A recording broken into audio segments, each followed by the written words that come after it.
Thank you. Good evening, everyone. I'm Prosecutor Yolanda Ciccone, and I welcome you tonight to our virtual town hall on the use of force policy in the state of New Jersey. This is the one for Middlesex County this evening. We've invited you to submit questions to us. We have a very distinguished panel that I'd like to introduce at this time.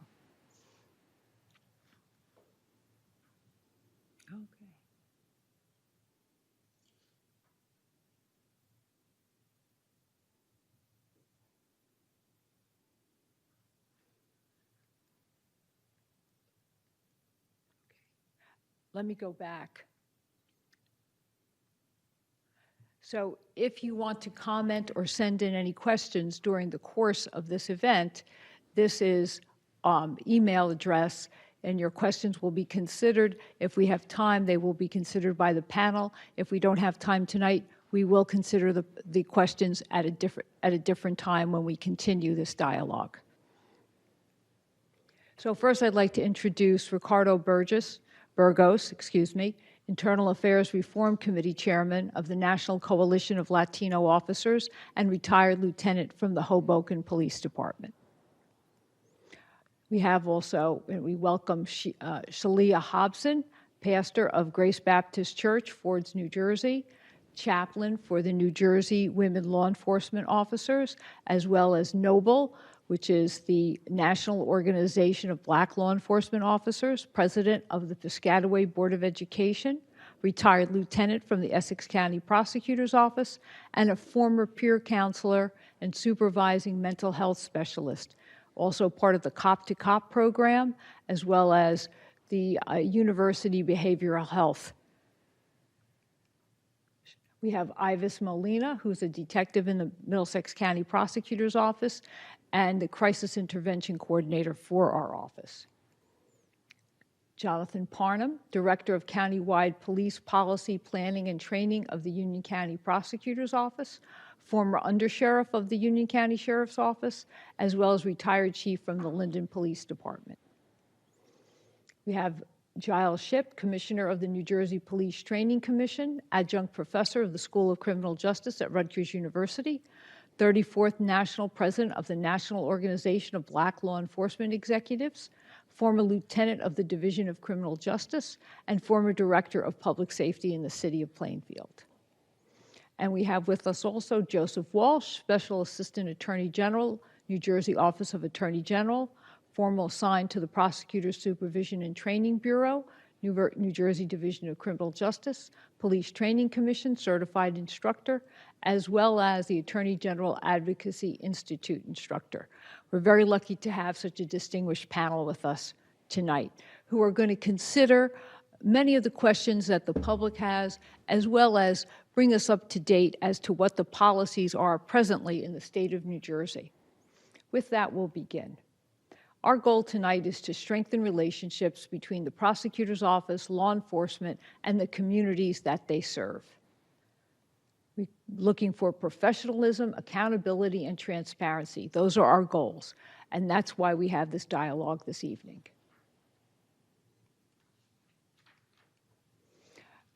Recent updates to excellence in policing reforms as been outlined by the Attorney General. Endorsing statewide licensing for police officers, launching a statewide use of force portal, and updating the use of force policy, which will be done by virtue of the dialogue that has been going on throughout the state of New Jersey throughout the month of July. Does anybody want to bring us up to date as to what we've been doing in terms of updating that use of force policy? Go right ahead. Good evening. Thank you all for joining us. There's been quite a bit going on at the Attorney General's direction with the goal of improving and updating the statewide use of force policy. The basic policy hasn't been revisited in about 20 years, so certainly times have changed quite a bit in those 20 years, and it's time to do that. So we have a large working group that is composed of community stakeholders who are looking at the policy, providing input. We have a public portal that's available that I know is going to be on one of our slides later on, where members of the public can submit their thoughts on what changes, what's good, what's bad, and what changes we should make as we revisit this policy. There are well over 1,000 emails that have come into that portal so far. Everyone is read, everyone is considered, so we invite you to submit your thoughts. There's also an internal working group of law enforcement professionals who are taking a look at the policy and suggesting changes to the Attorney General.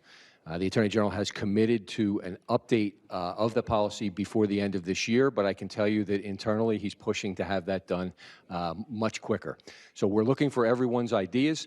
There's certainly changes that can be made, and we're interested in everyone's thoughts, the community's thoughts especially tonight. Mr. Shipp, did you want to add anything to that? I know you have been active in these goals these last couple of weeks.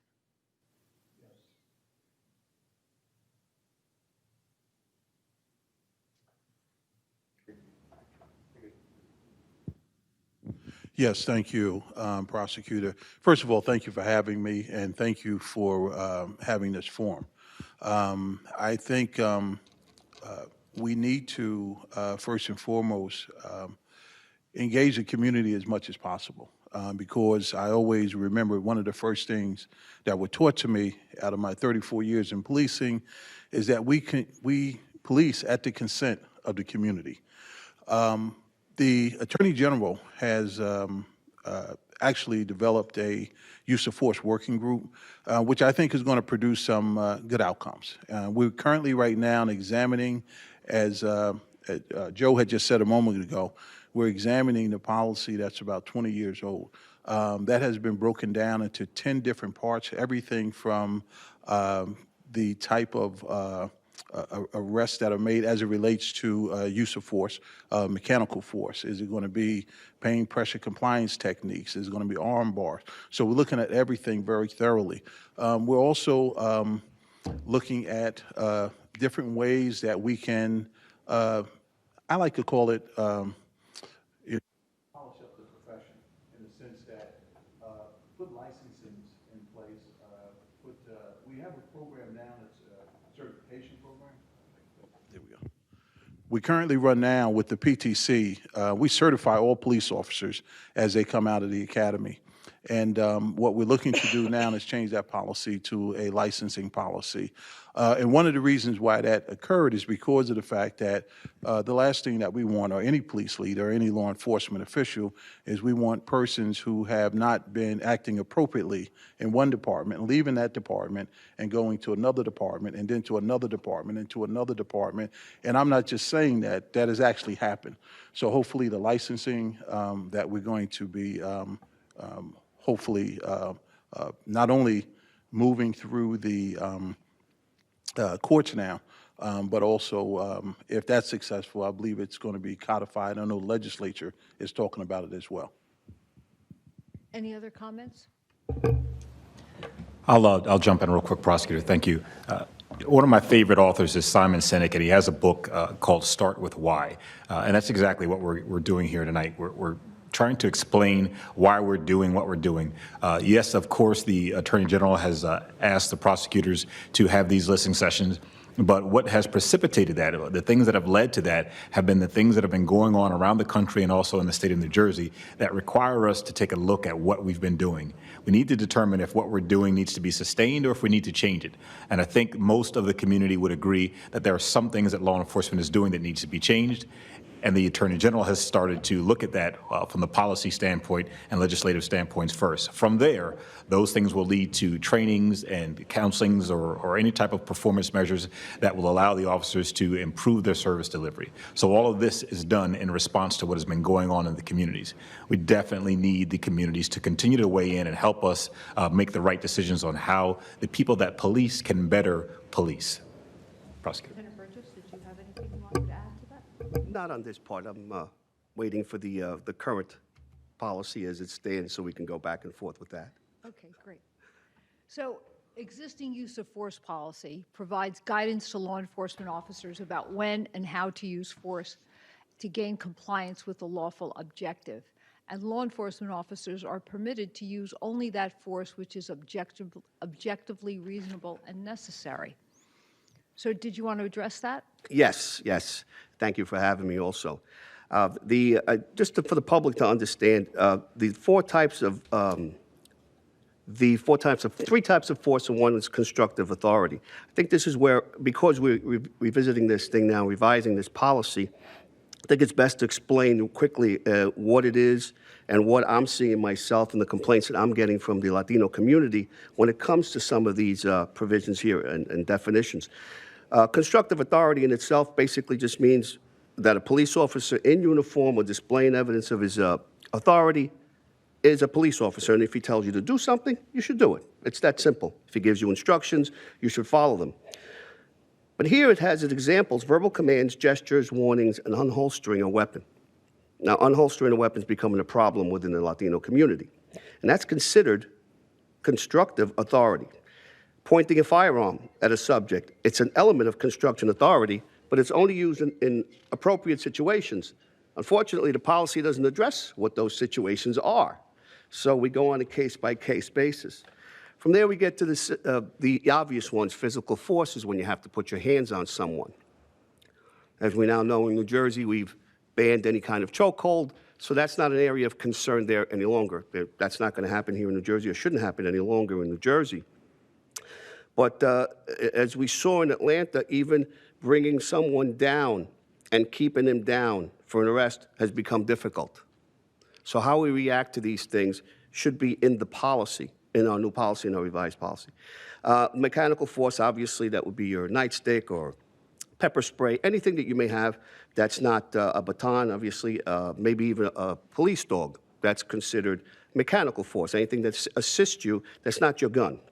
And then obviously there's deadly force. What has become, again, in the Latino community that I represent, people I speak to, we're having a problem with communication to begin with.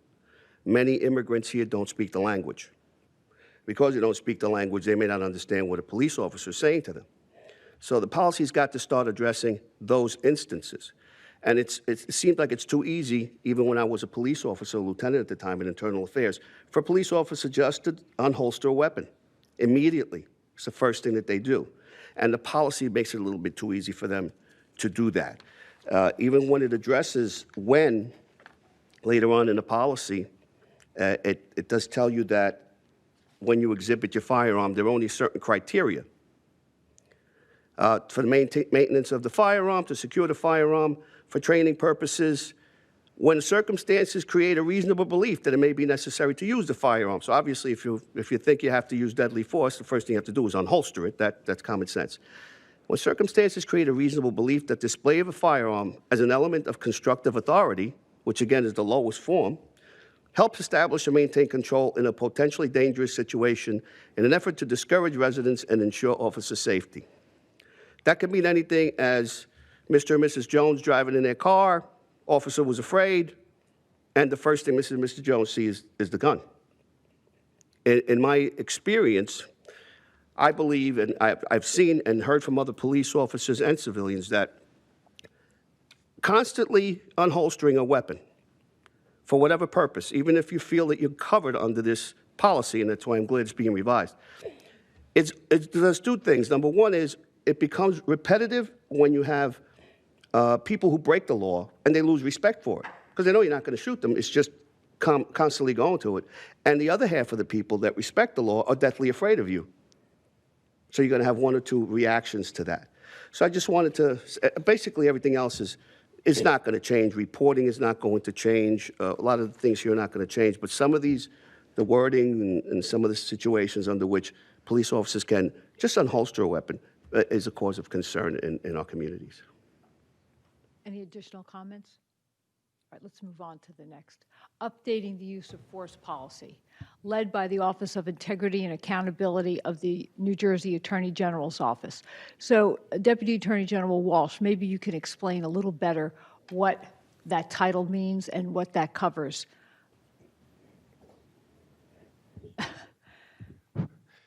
When Attorney General Graywall took office, I guess 2 years ago, or when he was appointed by the governor and confirmed by the Senate, he created the Office of Public Integrity and Accountability.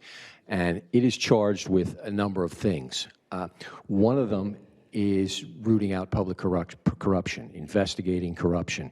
One of the things it does more recently is investigate all uses of deadly force in New Jersey. All of those run through OPIA, and all deaths in custody, so that the public can be assured that an agency that's involved in a use of deadly force or unfortunately has someone die in their custody is not investigating itself. That investigation is removed from the local agency to assure the public that it is independent. One more thing that the Office of Public Integrity and Accountability does is developing police policy. This revision of the use of force policy is under the direction of OPIA Director Thomas Eicher. We are looking at not only the use of force policy, but many other policies around New Jersey. One of the important ones right now is the vehicular pursuit policy. The Attorney General has asked us, as part of the use of force revision, to take a look at vehicular pursuits. We all know that many police officers and many innocent parties are injured as a result of vehicular pursuits. So we're going to take a look at what offenses we should be pursuing for in vehicles.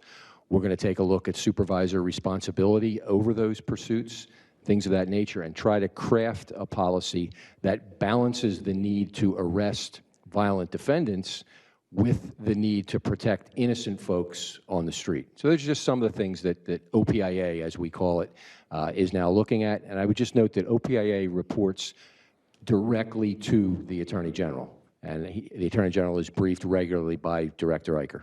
I'm going to ask Chief Parham, on the second point, drawing input from the community and law enforcement and best practices from around the country and the world. I know you and Giles Shipp have been all over New Jersey talking to community groups just like we have here tonight. Can you give us an idea of what input from the community has yielded so far?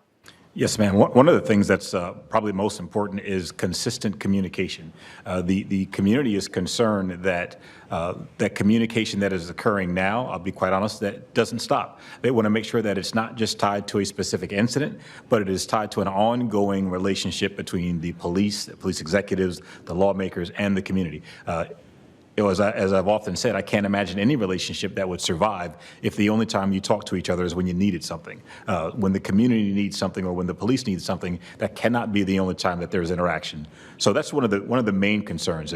The other is a participative style of leadership and governing. The community wants to know that they have a say in the rules and the laws that govern how they are being policed. Again, the input that's coming from this talking session and other talking sessions are being used or being looked at to develop future policies. That's one start. That is certainly not the end of it. It is one way to make sure that the voices of the community are being drafted into the policies that are used to develop and guide the officers and their performance and how they do policing. So those are two huge things. The other is, quite honestly, is trust.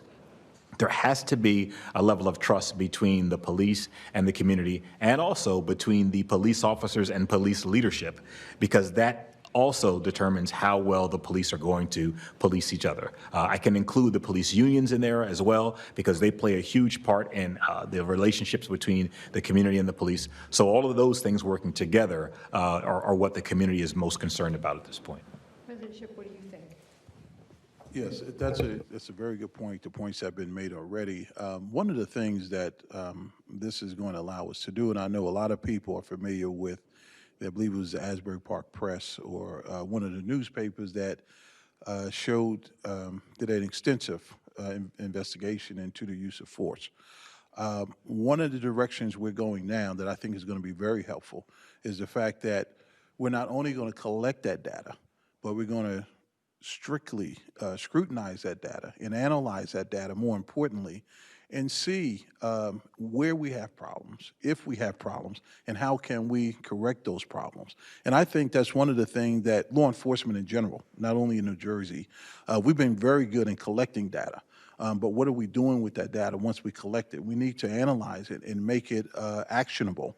So when we find that there may be a problem, we can then take the necessary steps to correct that type of action. So I think that's going to be very helpful also. One of the groups that some may have heard of, Professor Golf, He's with the Center for Equity in Policing.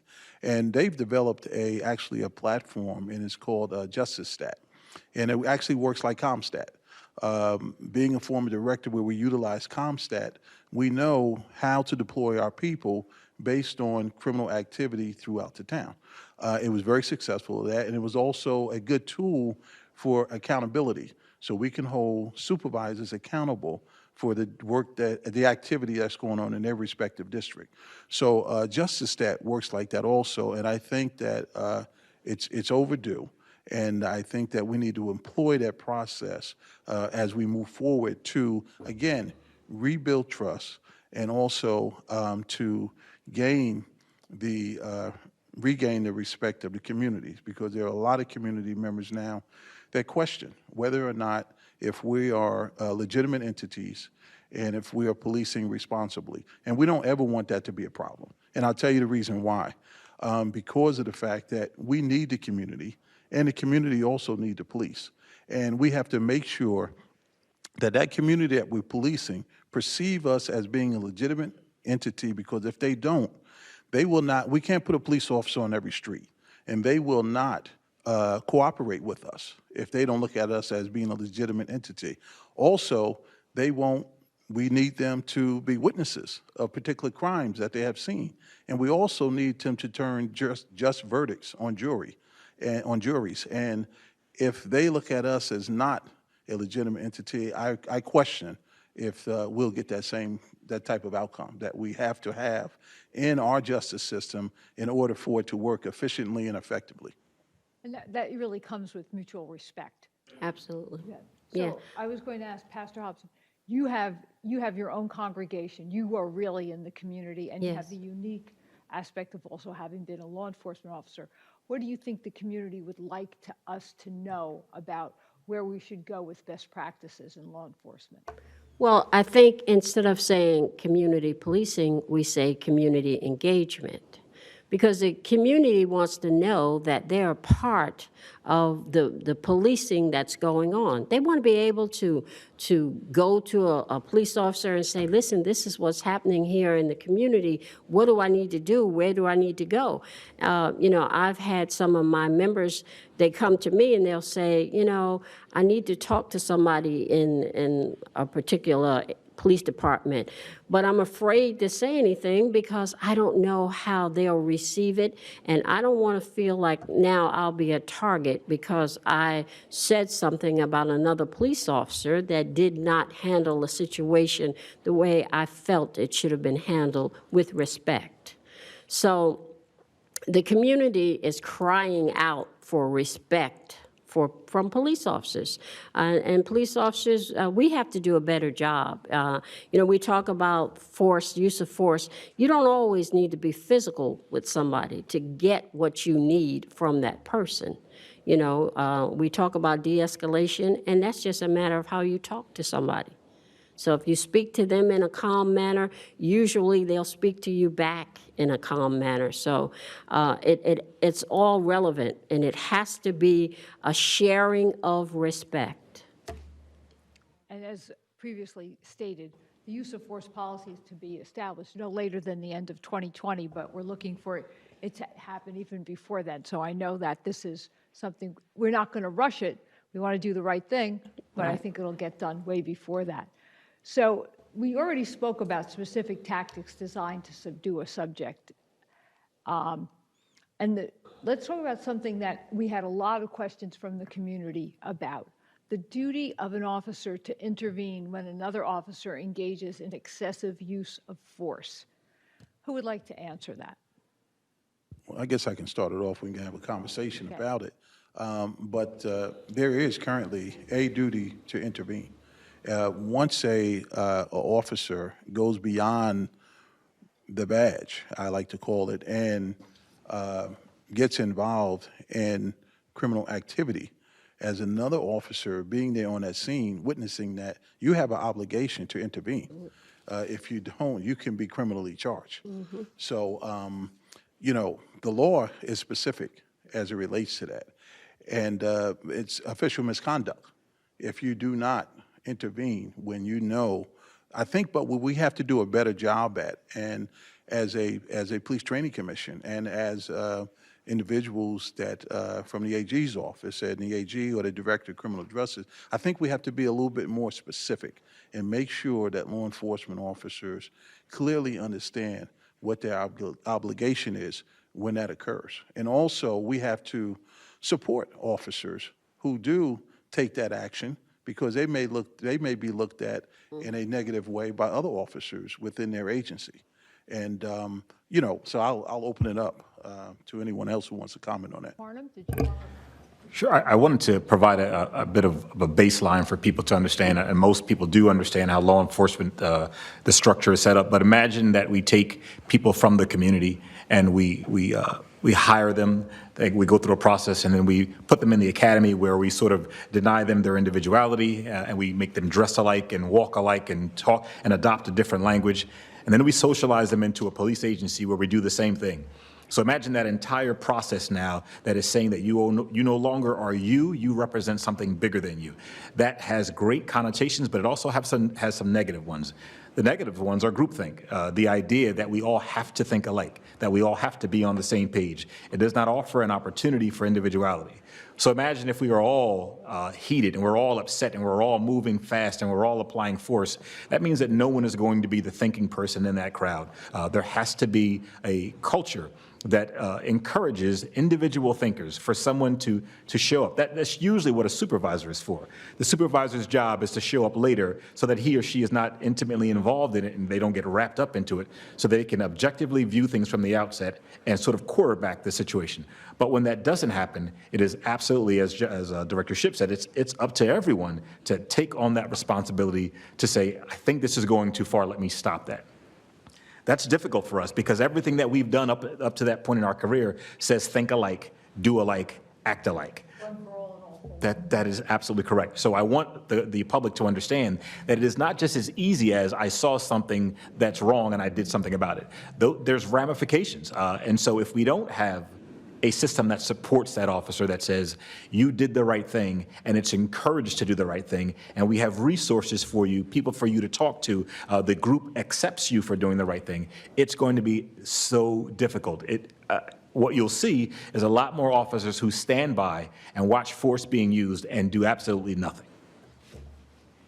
Lieutenant Burgess, did you want to respond to that? Yes, as a lieutenant, I remember very well that if you said something, even in internal affairs to someone, somehow everybody found out about it. It's just the way it is in a police department. Very few secrets in a police department. So the only way, one of the better ways that a police officer can come forward is if he trusts his supervisor, because the supervisor encourages that. Supervisor, usually a sergeant or lieutenant, has a group of men under his supervision or command. And if that group of men believe that... Or women. Men and women, I'm sorry. I had women too. If they believe that what they're doing is right and it's not going to lead to any locker room talk or anything, and that comes from the supervision, like the chief said. It has to be from the supervisor. It has to be the kind of supervisor that goes to roll call and says, hey, that's a great job you did yesterday. Coming forward. That's what I encourage you to do. That's what I want everyone to do. You got to lead by example, because locker room talk could destroy your career also. You'll be by yourself. And I mean by yourself. The bigger the department gets, the worse it is. So it's very important, and it falls on the supervisor and training on that supervisor and the kind of person that supervisor is. And how was the Office of Integrity that assist in that?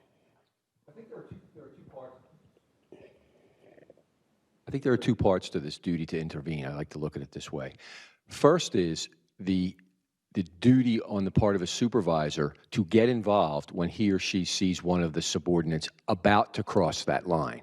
And if we care about the people that we supervise and we work with, and we know who is likely to do that, we want to be there and cutting that off so that that situation doesn't rise to an excessive use of force or doesn't rise to an officer doing something improper. So, and that's mentioned in our present use of force policy that's been in effect for the last 20 years.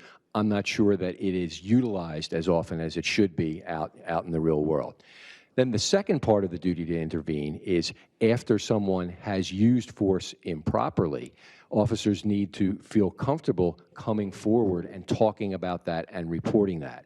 As Lieutenant Burgos mentioned, officers who do that need to be held up as people who are doing the right thing. They need to be praised. The mentors in the department need to point out that that's the right thing to do. That's the way we're going to change the culture. And we've been talking about that internally in our use of force working group. I would expect that when we eventually issue this new revised policy, you'll see some beefed up provisions, if you will, addressing the duty to intervene.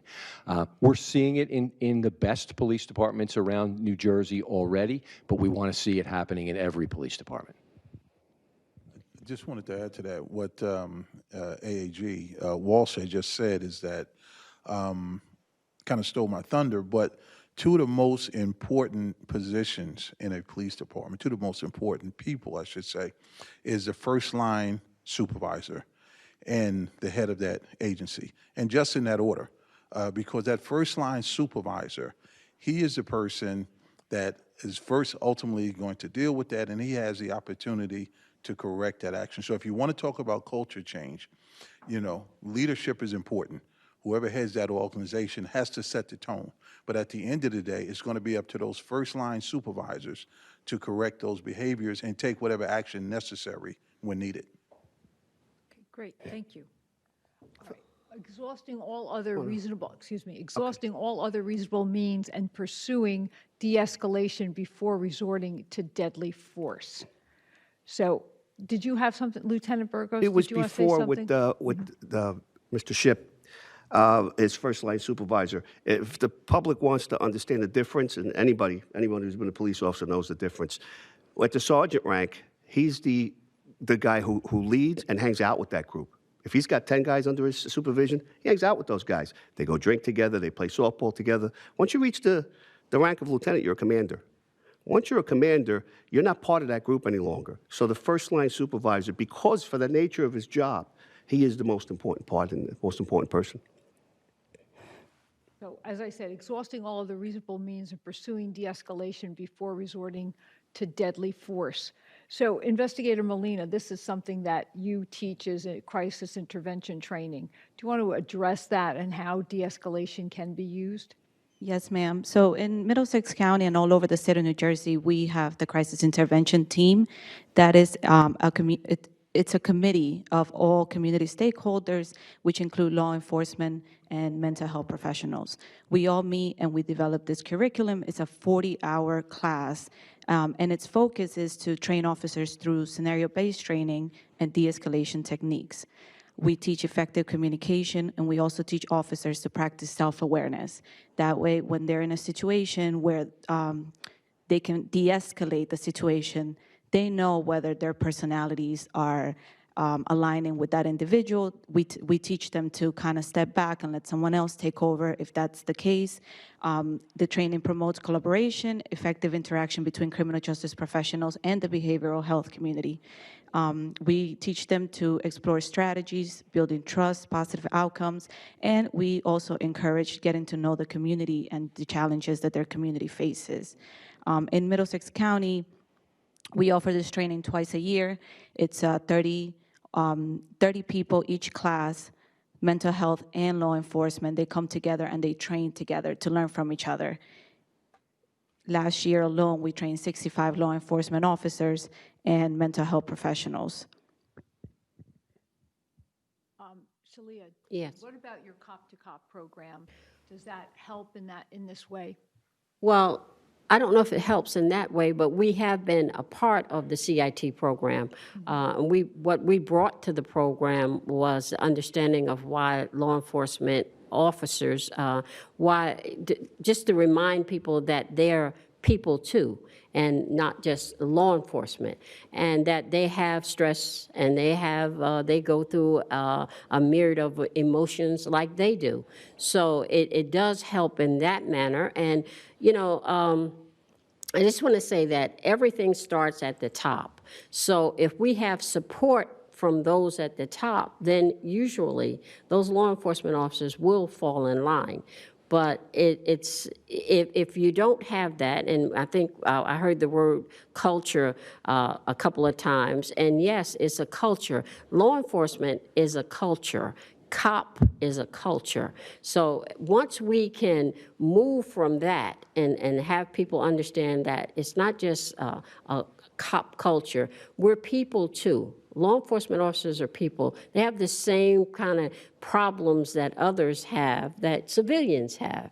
So, and what we did at Cop to Cop, we tried to get law enforcement officers to understand that, you know, you may be having a bad day, and then when you go to respond to a situation, you got to leave that bad day behind you, and you have to address that situation that you're focusing on right then. And it doesn't necessarily mean use of force. You know, you have to be able to talk to people, and you have to be able to see their side of it also. Now, we're not talking about a weapon. We're talking about when you first approach, and I was listening to what Lieutenant said about always taking out your weapon. We never did that in the prosecutor's office, and I pray that that's not going to happen anyplace else. But if that's what's going on, then we need to have a talk. But one of those things that I think people are, and especially the civilians, when they see a police officer come on scene, the first thing they're thinking is, oh, he's going to make an arrest. It doesn't necessarily have to end in an arrest. Chief Parham, if you could just address what that means by saying exhausting all other reasonable means. One of the difficulties in that statement is the idea that people believe when they see that there is this ladder, this step approach that each officer has to go through. So you have to go from, as the lieutenant stated, from your presence all the way up to deadly force, and you have to hit each rung before you can go to the next one. The difficulty in thinking that way is how fast situations evolve. So it could be instantaneous where an officer shows up on the scene, and next thing you know, it goes from a constructive authority where they are speaking to someone to a need for them to, unfortunately, pull their firearm to prevent themselves from being hurt or killed. That happens in a split second. So we don't want, or we don't expect the officers to go step by step by step. The ability for the officers to reassess at a moment's notice as to where they are in that situation, what level of force is needed, and then deploy that level of force, that's most needed. That's extremely, extremely difficult. There are 1,000 things that could go on, and all of the officers' actions are going to be based upon the personal experience that they had before they ever became a police officer, how they were trained, how they're socialized in the agency, and what level of training or contact they're currently having, and whether those contacts went good or bad. So their personal experiences, trainings, and all those things play into that part, in addition to them trying to match those experiences with what the actual law says. I'm not trying to make excuses for law enforcement. I'm definitely just trying to say that it is a difficult task. So when we see these body-worn camera videos, or we see 30-second clips of officers doing things, we need to understand that there's a lot more to it than that, and a lot of decision-making had to go into that one particular moment. One of the things, too, when we talk about de-escalation, we're all a sum total of our life experiences. That's why it's critically important to have a diverse group of people policing communities, because they bring a unique experience to that organization. I've learned a lot about various different communities from officers that I've worked with, that without riding with them for 10 hours a day, I probably never would have gained that experience, and it was invaluable. You know, one of the things we need to also look at is what type of criteria are we setting? What are we looking at to what we, quote unquote, determine as that's a good pick for our department? Most of the times we're looking at a written score. And believe me, I'm a huge proponent of education, and we need smart police officers. But if a person gets a 94 and another one gets a 90, does that person that gets the 94, does that mean they're going to be a better police officer? I would say not. What we need to pay attention to is the character traits and if that person has good interpersonal skills. You must have a magnetic personality, because your mics keep going out. I don't know. Absolutely. So one of the things we need to pay a lot of attention to is that person's interpersonal skills. Over my years of policing, and 17 of them have been in the patrol division in various different capacities, it was my interpersonal skills and being able to communicate with people that resolved a lot of matters. I would say 85, people watch TV and they see the shoot 'em up and the run, the chasing and all that type of stuff. But 80 to 85% of the problems I had to resolve was basically through communication. And I've had people that work with me that could go into two domestics simultaneously going on and can calm that total situation down and make that environment safe. So Talia spoke of empathy and emotional intelligence. That's really an important component Absolutely. that can't really be taught, but in some ways has to be measured when we go into these situations. Absolutely. And what Commissioner Schiff was saying about taking the test, they're wonderful, and it's good it gives you an understanding of where that person is, so that's great. But you can't teach empathy, and you can't teach compassion. And these are some of the things that we need to be more mindful of when law enforcement officers are applying for the position and they get the job, and then they have their psychological. And it's important that when they have the psychological, the psychologist that's performing the test is also grading them on their ability to have compassion and their ability to understand that people have different emotions, and that if they can adjust themselves to those emotions, and a lot of times that doesn't happen. People become, they view it one way. And you can't, and especially in law enforcement, because there's so many different mirrors that you have to go through and that you see that requires you to think sometimes out of the box. And I understand exactly what Director Parham is saying about how quickly you have to think and how quickly you have to react. And of course you do, because it could be your life or someone else's life. But sometimes you just have to take a step back. Take that second and take a step back and say, this isn't required. I don't have to do this particular thing. I can do it another way. So that segues right into this proportionality, applying force proportionate to the subject's alleged conduct. So, Chief Parham, did you want to speak to that? Sure. It happens to be one of those another one of those tricky words where it sounds like what we're asking people to do is to make sure that the officer matches an equivalent force with the force that's being used against them, and I think that's it could be unreasonable to ask for that. But what it also says is that you cannot use excessive force if the initial incident is something that is a non-criminal nature, or it's just non-violent type of call. It is not expected of the officer to now go in and use this excessive amount of force to try to impose the officer's will on that particular subject. It becomes a tricky situation when we look at the verbiage, but in a common sense sort of way, it's as simple as use the least amount of force that is necessary to achieve the law enforcement objective. Director Schiff, did you want to discuss that? That's actually... We're running out of microphones, though, so be careful. That's it. No, that's actually critically important when you think about a situation, and I've arrived on a number of different situations, and you have to look at the totality of the situation. If it's an 82-year-old woman, and I have the legal authority to use my baton on her, should I do that? That's where the common sense portion comes in, and the human side of you, and the empathetic side of you. There may be a better way to approach that situation, while at the same time reaching your law enforcement objective, but doing it, in a compassionate way. Did you want to respond? I just wanted to mention, back to something Detective Molina said, time. So often we're taught as police officers, especially young police officers, we have to show up and find out what's going on and resolve this case right now and move on to the next call. And particularly when we're dealing with folks who are in mental health crisis, that's not the way to look at it at all. We need to take our time, we need to talk, we need to slow down, because so often we can resolve that situation without the use of any force whatsoever if we take our time and communicate with that person and show the empathy that's necessary.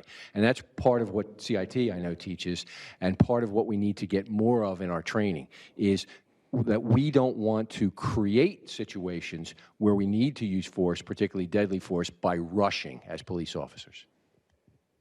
Prosecutor, I'm just going to add one thing to what Joe Walsh says. And, you know, we have to remember what created that mindset that we're rushing, and that is the system itself. The culture of law enforcement used to only quantify one thing: how fast it took you or how long it took you to get there. For a long time in policing, the number one complaint was it took the police so long to get here. So the commanders would come in and say, hey, next time, make sure you get there faster, get there faster. As a result, what are we seeing? We see more car accidents, and we see officers rushing to the scene and then rushing through the scene and not taking the time that's been talked about here to effectively handle that scene. The officers then aren't necessarily the problem, they are a result of the problem. So if we can look at that from a strategic standpoint and from a leadership standpoint and say, hey, maybe something that we're doing is affecting that ultimate outcome, I think we'll be better off. And this goes right into the next topic, which is engaging subjects with serious mental illness and substance abuse issues. Investigator Molina, could you address that quickly in terms of how CIT deals with that and the training that there is for that? Yes, ma'am. So in the 40-hour training, we do train them to recognize the general signs and symptoms of each intellectual and developmental disability in adults and in the juveniles. Therefore, they can have an idea of if someone displays a certain type of symptom, what they're dealing with. Unfortunately, police officers are the first ones to respond, and although after they make that determination that they need a mental health professional to respond to the residents or to the scene, by that time, they have to make sure everybody's safe before that mental health professional walks in and makes their evaluation.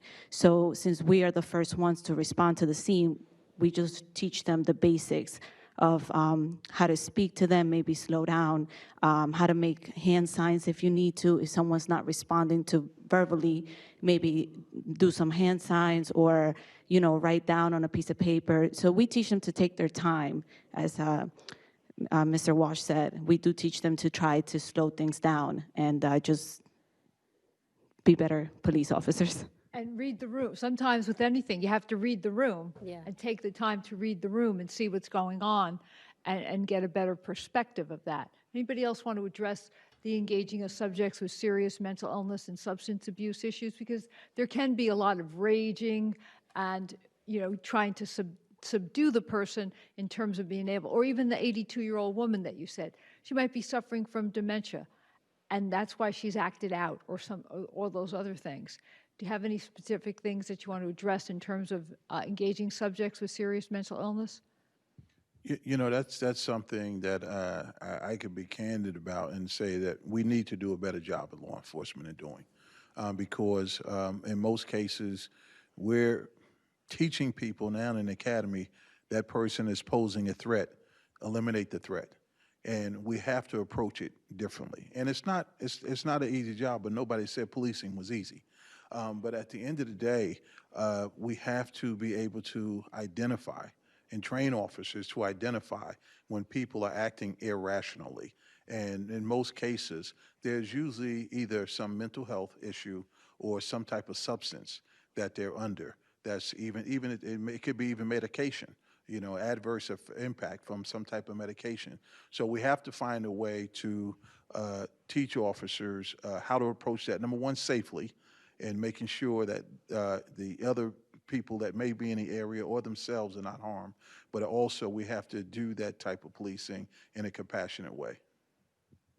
And Prosecutor, you know, mental health, for law enforcement officers, we have to realize that mental health, someone with mental illness, it's not like they have an M on their forehead. Everybody here could be suffering with some type of psychological disability. So we need to be able to talk to people and talk to them just like, okay, you tell me what's the problem. You tell me what you want me to do. That kind of thing. We just can't rush in and do a takedown. We need to have some type of talk, something to say to that person to calm them down and get them to a point where they will cooperate. And Commissioner Schiff said if it was an 82-year-old woman, it could have been an 82-year-old man. I certainly wouldn't have used my baton, or I wouldn't have pulled my weapon. You know, I would have tried to have some type of conversation with him that would bring him over to the point where he would say, well, okay, I'll talk to you, I'll tell you what happened. And not just something where I feel like, and as Director Parham said, you know, we're used to having to, you do this job, then you're off to another job. You know, we can't think about the other job. We'd have to deal with that job that we're at right now. Any other comments?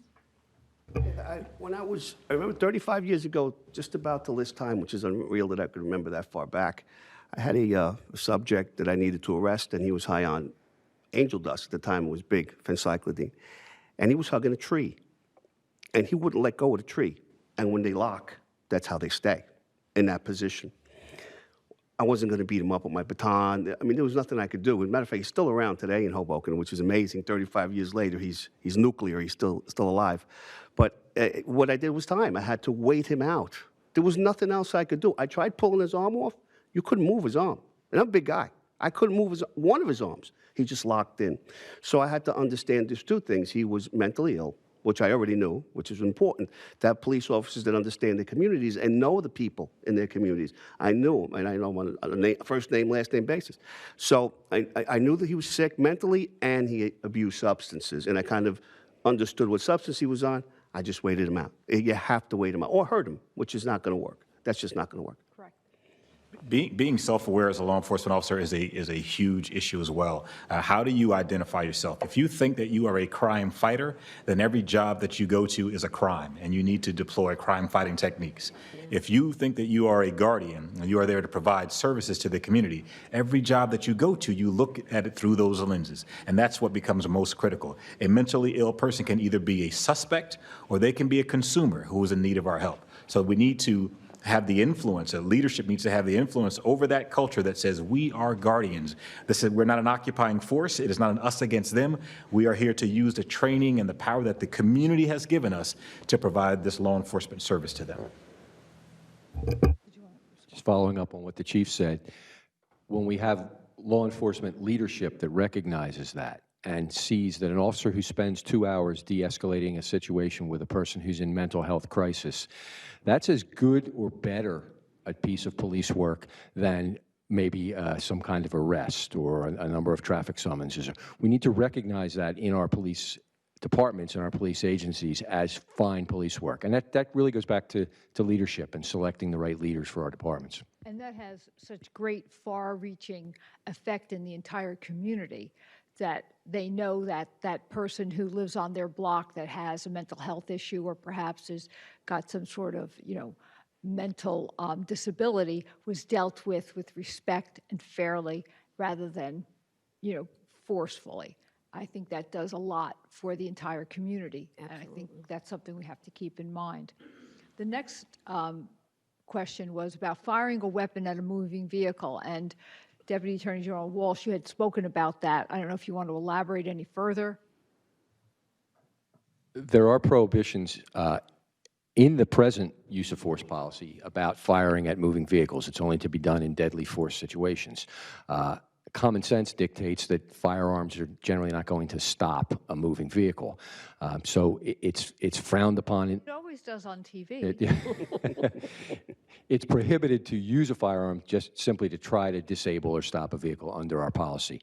But when we look at these cases that come into the Office of Public Integrity and Accountability where officers use firearms against moving vehicles, we often see that the officers end up in bad positions. Sometimes not through any fault of their own. But what we'd like to do as we take a look at this is develop training to try to make sure that officers don't find themselves in those bad positions in front of vehicles. And because it is dangerous when firearms are being used against vehicles. There are sometimes innocent persons in the vehicle, people who are not involved in the criminal activity. There may be people who are beyond that vehicle and could be subject to the use of deadly force just accidentally. So it's very important, I think, that the training that officers receive in the academy guides them to not find themselves in bad positions where they end up using firearms against vehicles. Chief Parham, did you want to address? I'll just say, and I agree 100%. This also speaks to the over-dependency of the officers on their firearm. The idea that they are now in a situation that their life is threatened, that instinctively they draw their firearm. True, we know that a gun is not going to stop a car, but I think if we back that up a little bit and we look at the training, what we say is if your life is in danger, if you're being threatened, then use your firearm. There's no way that that's going to be effective against a moving vehicle. And even if you do stop the driver and incapacitate them, now you have a 2,000-pound bullet that's going to continue to move on far past your ability to stop it. So again, it goes back to we've seen the end result, and now we think, well, I know what we'll do. We'll just tell them not to shoot at cars. Well, that's great, but we have to ask ourselves, why are they doing that in the first place? One is bad positioning, as Deputy Attorney General Walsh said. The other is that this over-dependency on the firearm will save my life because that's my life safety tool. And usually better decision-making is. Anyone else? We'll move on. The internal affairs process. Lieutenant Burgos, if you could just speak to internal affairs, because I know you were part of that. Yes, that's towards the end of my career. That's where I was in internal affairs. I found a couple of problems in that during that time, and that was one that we spoke about earlier with officers coming forward, officers coming to internal affairs or coming to their supervisors, trusting their supervisors enough. The culture wasn't ready yet, but we're talking 12 or 13 years ago.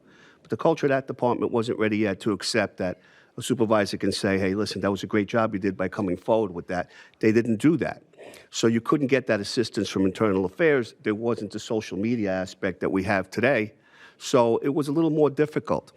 I found that many of the people that came in to complain in internal affairs were unsatisfied with the 45-day period.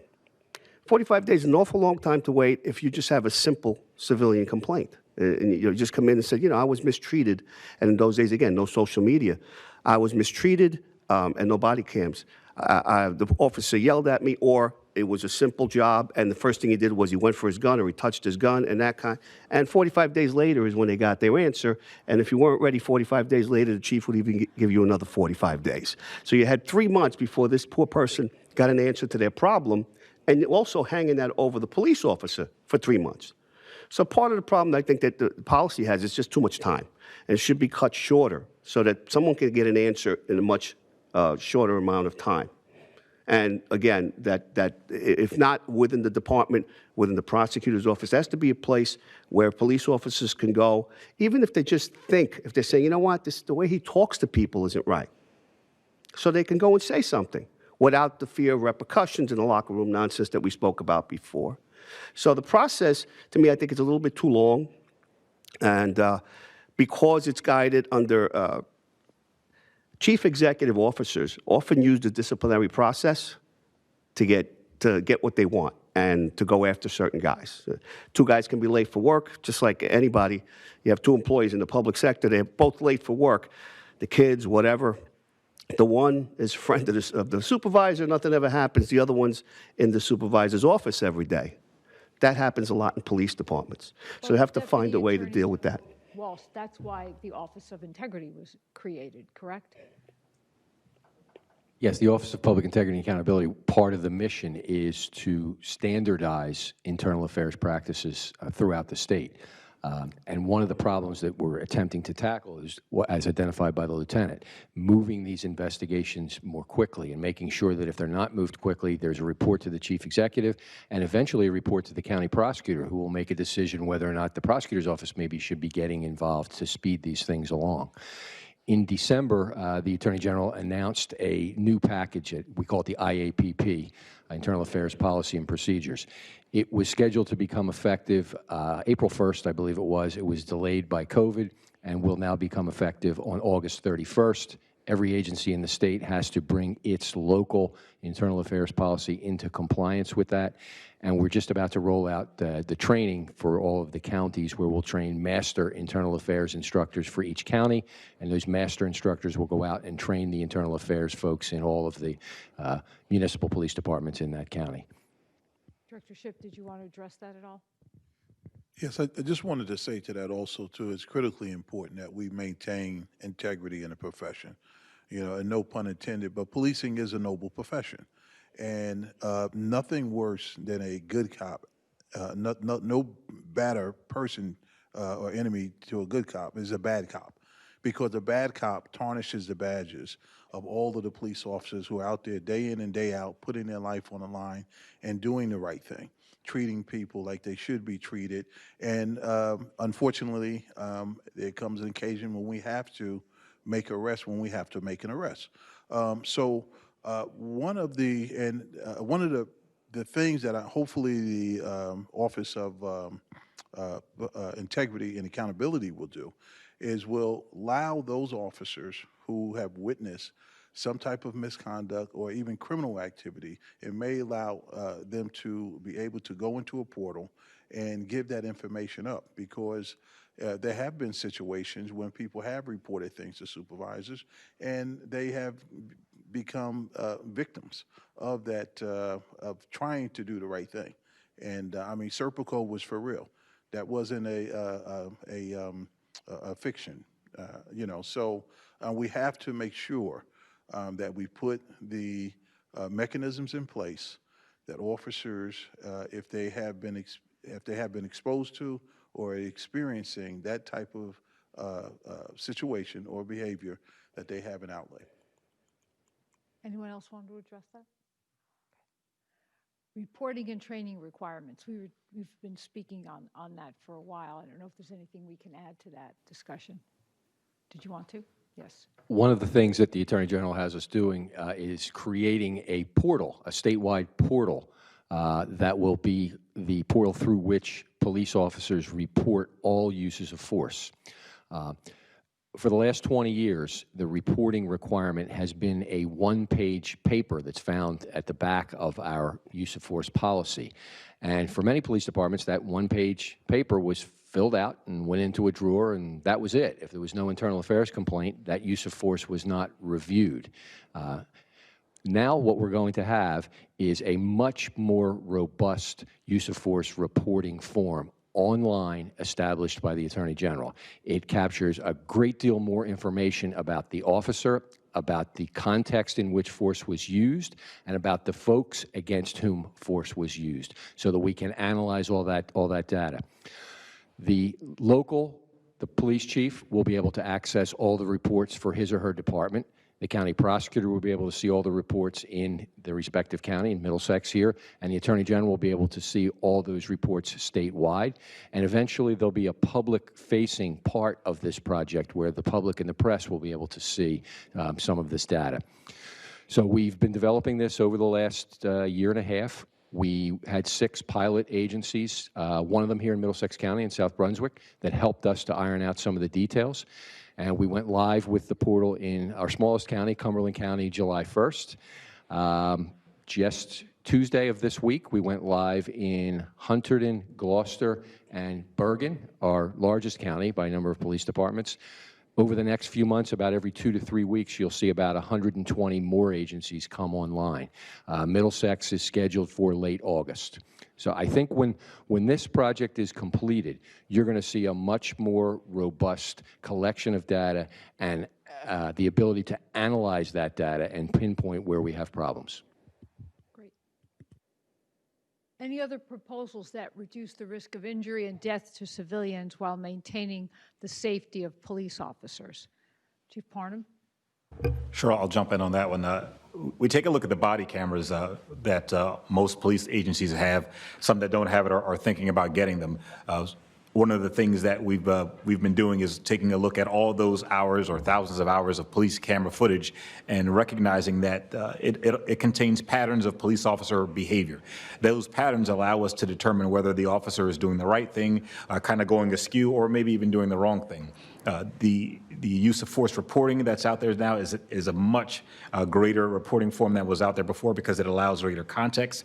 That's the type of thing we want to do when we look at body camera. We want to take a look at the camera and identify, based upon the incident type, we want to attach specific performance indicators to those incident types. We also want to take a look at the officer's training, the policy, the supervision, and determine if the performance outcome is something that is consistent with what the agency expects of that officer. If not, we have a visual data-based or database to take a look at and figure out why it's happening.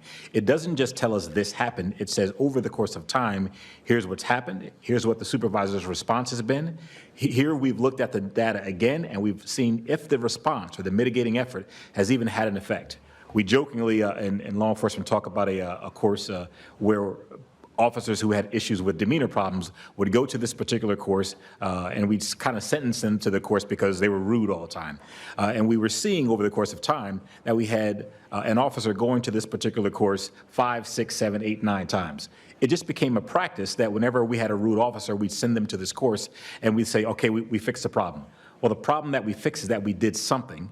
The only issue with that is it wasn't the right thing. It wasn't something that was effective.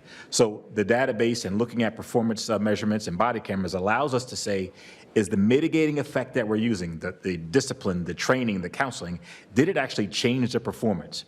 We look at week 1, we look at week 8, we look at week 12. Did the officer change their performance based upon the inject that we use? And if they didn't, then we need to try something different. And then there's a performance improvement plan. There's a bunch of other avenues that we can use.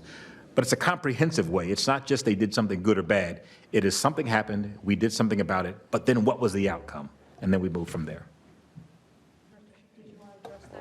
Yes, one of the things too that we know when officers are more physically fit, they are less apt to go immediately to the highest level of force to use that against another person.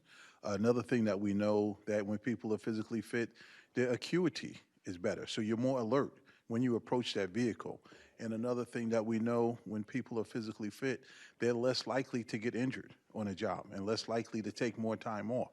So those are things that we know. So some of the things we're talking about and going to be talking about as we go through this process is perhaps looking at more closely seeing that people are physically fit on an annual basis. Would this be on the part of the licensing proposal?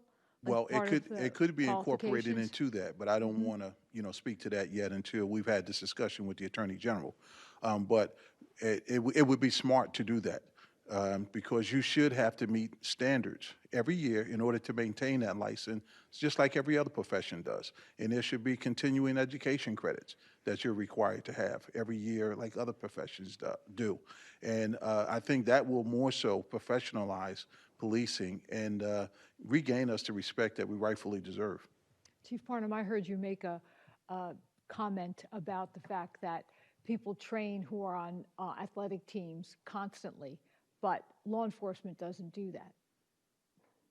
Yes, I look at the important job that we do, and I don't think it's second to any job that's out there. We have this awesome responsibility where we're given powers to deny a person their freedom, and unfortunately even take their life if it's called for, and yet we don't scrutinize our, not just the performance, but our process. Because of that, I have to question whether we're doing the right thing by allowing ourselves to continually train ourselves. Should we not look at other entities that are out there and learn from the best practices from the business industry, from sports industry, from medical field, from the military? They've done exactly what we're doing in a different context, and maybe we can apply some of those lessons learned. Maybe we can look at Rutgers or other entities out there in academia and ask them to come in and evaluate what we're doing. At some point, we need to open up our doors and allow other people to come in and scrutinize what we're doing so that we can be accepted as a profession. Deputy Attorney Walsh, did you want to respond at all in that area? I couldn't agree more.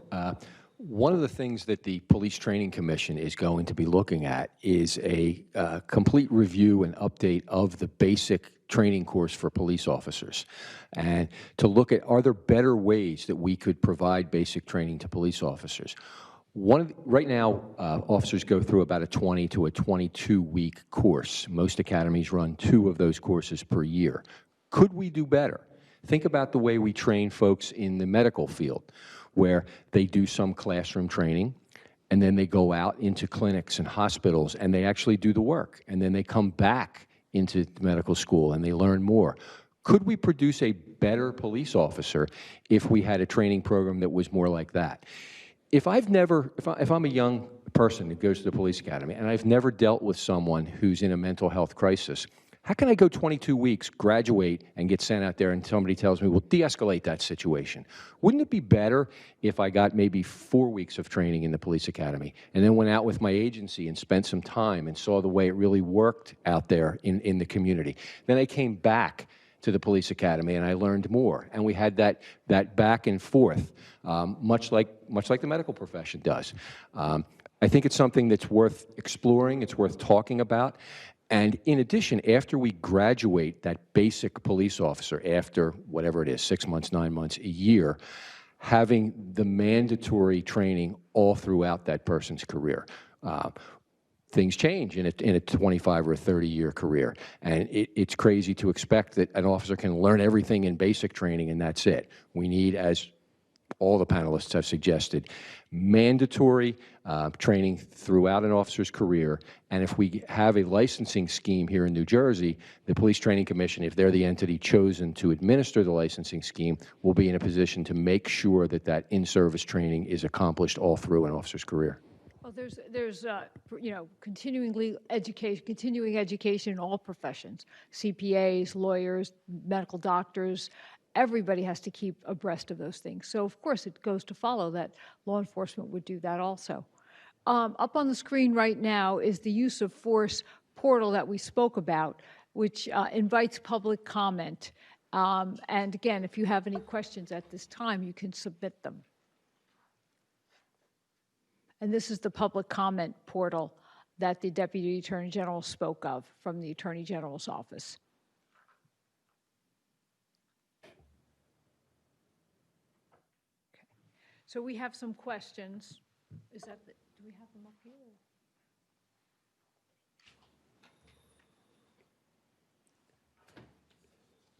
So we have questions that we have collected from the public. And so let's see if we can answer some of them. We have a little bit of time left. So would New Jersey, one of the questions that came in from the community, I think it has been answered, but I think we can't say it enough times. Would New Jersey consider eliminating the use of neck holds or choke holds? So, Chief Barnum, I know it's been answered, but again, I don't think we can say it too many times. No, well, currently in New Jersey, there is no instruction for recruits in the academy around chokeholds. It hasn't been since I've been an instructor in the academy, and it goes back to '88. And I've talked to people who were in academies earlier than that, and there was none. That is currently also being discussed, not only in our use of force committee meetings, but also the legislature is talking about that, and they're proposing legislation on that end. So that's not a practice, a practice that we teach in New Jersey in the academies.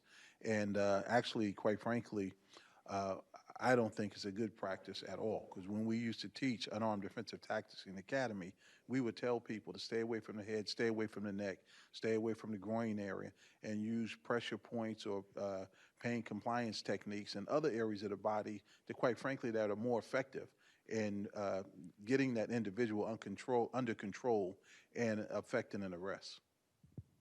Right. Somebody else have? Okay.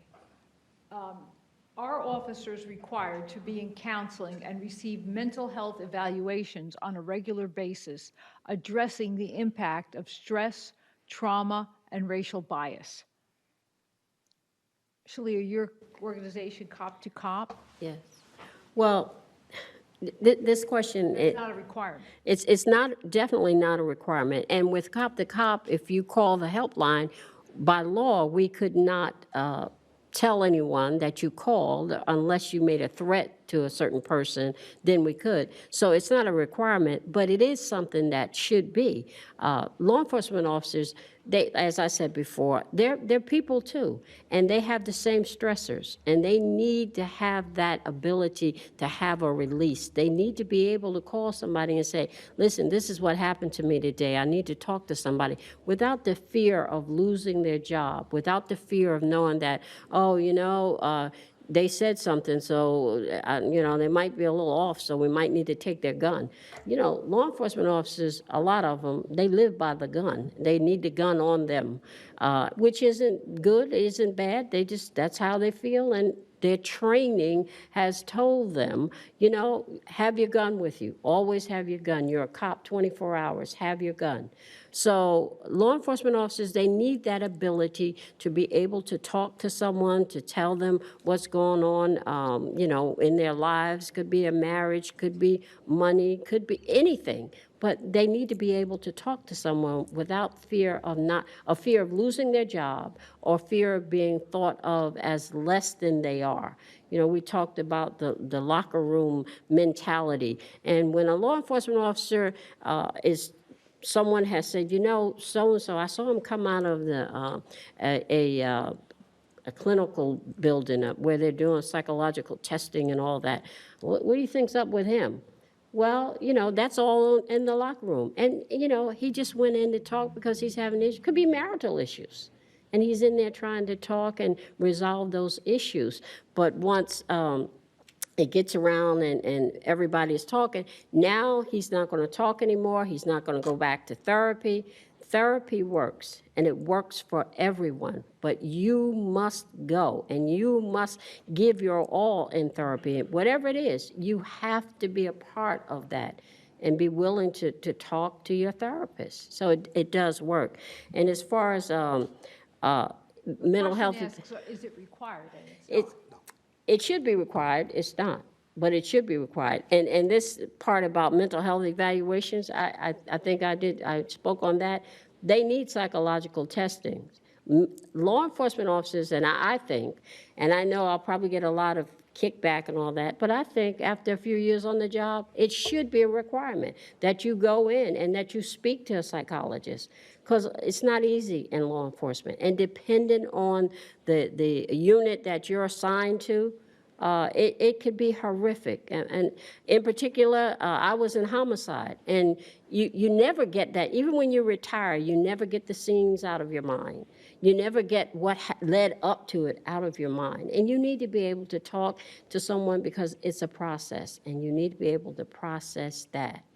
So that's important. And as far as addressing the impact of racial bias, I can't even speak to that. That's where I am with that.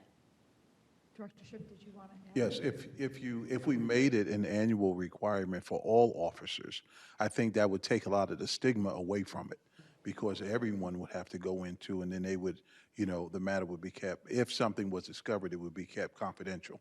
But if we did it annually for all officers, I think that would really, and obviously for all of the reasons that Lieutenant Hobson has stated, it's reasonable, you know, to believe that you should have an annual.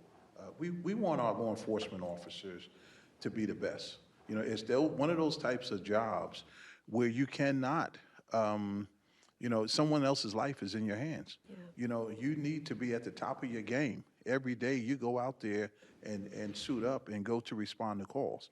So I think, again, if we made it an annual requirement and all law enforcement officers had to attend or go to that examination, take a lot of the stigma away from it. Prosecutor, just want to make a quick comment on that. And that comment is this, is that we don't need the Attorney General to make that mandatory. Each chief, each executive has the opportunity to put that into a policy. And Lyndon, you know, I have a long-standing relationship with Shirley. She's been fantastic, and the people from Cop to Cop have been life-changing for me personally, and as well as for me when I ran the police department. They came in at a critical point where we had some major issues going on, and they spent the time with not just the police officers, but the dispatchers, the fire officers. I mean, everyone that was there, the clerks that were in the building. It was life-changing to the point where we mandated that every critical incident moving forward, we would require people to come offline and meet with some type of counselor, whether they were from Cop to Cop or from our EAP program, Employee Assistance Program. But we don't need, and that's certainly not a matter of disrespect, but we don't need to wait for the Attorney General to do that. Each CEO, each Chief Executive Officer can say, we're going to do this in our agency. You know, thinking like a CEO, it's also a big price tag to require that, but it's worth it. It's deeply worth it.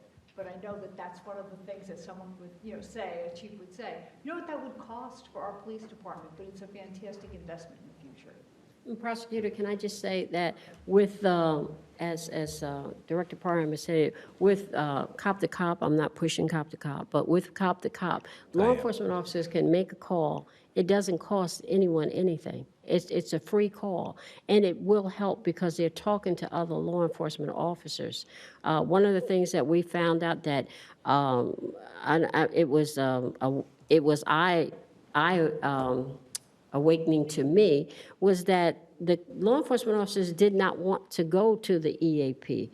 And, I said, but no, they're good. They're clinicians. They'll help you. No, because we don't know if they'll tell the lieutenant, the captain, or the chief. And that was a concern. And some of the issues that the law enforcement officers were having, they really needed that support. So it would be wonderful if law enforcement officers, if it was mandated by and I don't know if, like Director Parham said, if it's not something that the AG has to do, that the departments can do, and they can say, you have to have after a year, 2 years, or I think Director Schiff, you said that they should go every year. Yes. Every year. Well, they can go every year. The problem is, will the chiefs, will they support that? Because, law enforcement officers, they have a way of saying, oh, I meant to go, just missed it. And that's that for that year. So it needs to be mandatory. Prosecutor, if I may, too, I'd like to, I believe, respond to the bias aspect of your question. Everyone has biases. And for anyone to say no or to not own up to that, they're kidding themselves. Because quite frankly, when I came out of the Marine Corps and became an instructor in the police academy, if you didn't look like a Marine coming through the academy, I thought you should be washed out.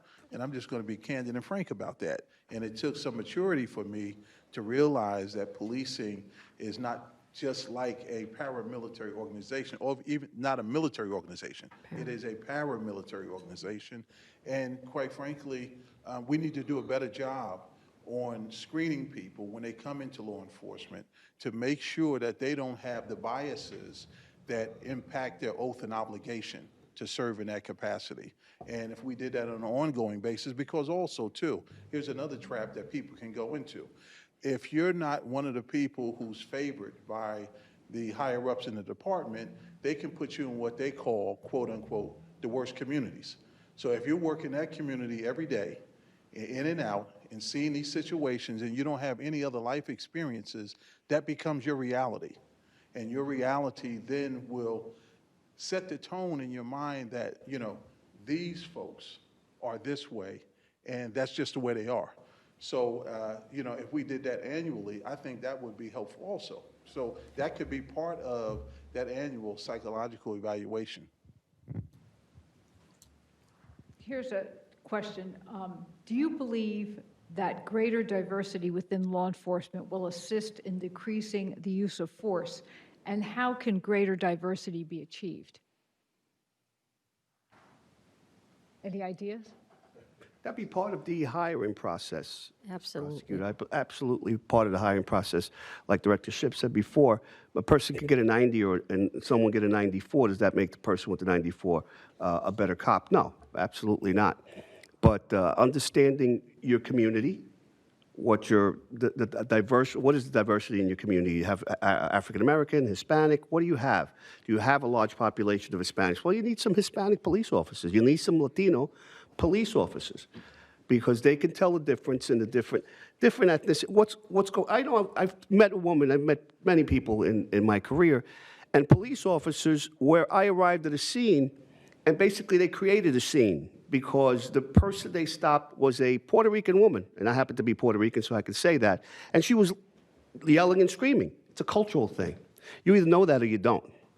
And that's why diversity is so important in policing, understanding different ethnicities within that community. And I think the way we can do that is in a hiring process, definitely in a hiring process. Prosecutor, I just want to Sorry, I just want to real quickly make a note about what I call the diversity trap. And the diversity trap is thinking that if we hire more Hispanics and African Americans and LGBTQ, that we're going to automatically have a better police department that is more enlightened. And I can tell you that is not the case. What we're going to do is have Hispanics and African Americans and LGBTQ that are now immersed in a bad culture. So if the culture is bad to begin with, it doesn't matter what you put into it, you're going to end up with bad police officers. So yes, diversity is absolutely important, but it has to be married to a progressive culture that makes sure that that agency continues to be a learning organization.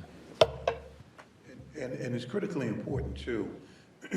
I like to consider it to be more of a cultural competency versus diversity, because just having people in that environment that look different may not necessarily be the answer. You know, what do you bring to that discussion? What level of cultural competency do you have? And that should be reflected all the way up the ranks. Because as we know in most police departments, even though we communicate with the line officers, the policy is developed by the command staff for all intents and purposes. So when that policy is being developed and it's devoid of people that look like the people we serve, are we going to get the right outcomes from that policy? I would say not. And Prosecutor, I think hiring is very important. And I find it hard to believe that in the state of New Jersey, there's still police departments that don't have minorities, that don't have blacks, that don't have Hispanics. I can't believe that that's still in New Jersey. In Middlesex County, you have police departments that don't have blacks. How is that possible when you have blacks living in the community? But we're one of the most diverse We counties are, in the we state. are, absolutely we are, but how's it possible that we don't have blacks in every police department? How is that possible when you have blacks in every city? I mean, we're talking about the community. And I think the police department should be reflective of the community. You want community input, you want people to want to appreciate the police and want to be able to talk with the police officers. Well, we need to see people in the police department that look like us. Without question. And also, the more diversity, the more empathetic you become with that Absolutely. community. And so there's an exchange of ideas. Yes. It can come as simple as just trying each other's food and starting to go from there. And Yeah. just learning and understanding. Absolutely. Everybody has a story. Everybody has things that have brought them to that point. Right. And the more we know about each other, the better off we're all going to be. Absolutely. So I think that that's part of the whole thing. So we're almost done. Are there any last comments that anyone would like to make? Yeah, I would just like to say in closing, first, Prosecutor, thank you, for having this gathering. And also, let's try to continue, as someone said earlier, let's not wait for a crisis. Let's have these discussions before there's a crisis. And I think we will all be better because of it. And just lastly, I can't say it enough, but it's critically important that we make sure that leaders of organization understand the importance of community engagement. And that has to be a philosophy in police departments in order for us, quite frankly, to do our jobs in the most efficient and effective way. And again, thank you for having me as part of this panel. Did you want to add anything to that? Just a comment about leadership. I think the chief and I were talking when we first arrived here that probably one of the most important decisions that community leaders, be they mayors, township council folks, make is the selection of their police chief and the selection of their police leadership, because it will affect the entire culture of that agency. If we just pick who's number one on the list and that's the way we always do it, then we're not going to improve the agency. And we should be constantly looking to improve all of our law enforcement agencies. And it's really all about putting the right leaders in place. So hopefully we can all think about that. The second thing I just wanted to mention was the public portal that's open, that we hope that members of the public will go to the portal, will contribute their thoughts for the improvement of our use of force policy and any of our policies, because we can assure everyone that we look at every single one that's submitted. That's why I have the portal up there in case, and that will be continuous. It's open till tomorrow, but I don't think it'll be really closed. They'll take any questions for a long period I was in a of time. meeting yesterday. They didn't give a date, but it's definitely going to be extended. Several of these listening sessions in other counties, because of COVID and because of weather conditions, were not held on time. So that portal will be open for at least 10 more days. That'd be great. Any other comments? I'd like to thank you, Prosecutor, for having us here, and I do believe that this will help the community to get a better understanding of what the Middlesex County Prosecutor's Office is about and how they are approachable, and that's what we need to know. Thank you. I also want to thank you, Prosecutor, for this opportunity, and also I'd like to respectfully issue a challenge to everyone out there that's listening, and that is, as Director Shipp has said, and so many others have said, is to not wait for some bad thing to happen before we start to have this discussion again, but continue this, because this is the moment in time that at some point in the future we will look back and ask ourselves, did we have more than just a good conversation? We want to do more than just have a good talk. We want to make sure that we've achieved some achievable objectives. So thank you for this opportunity. Thank you. Lieutenant Burgess? No, I just want to thank you. Thank you for the opportunity. And Investigator Molina? Same, ma'am. Same, ma'am. Thank you for having me in the panel. I want to thank everyone on the panel. I think we had a really important discussion. We brought up some great ideas, and hopefully when we finish the use of force policy, we can have this again, another dialogue, bring the public up to date, and continue our dialogue to make our community a better place and more reflective of each of us.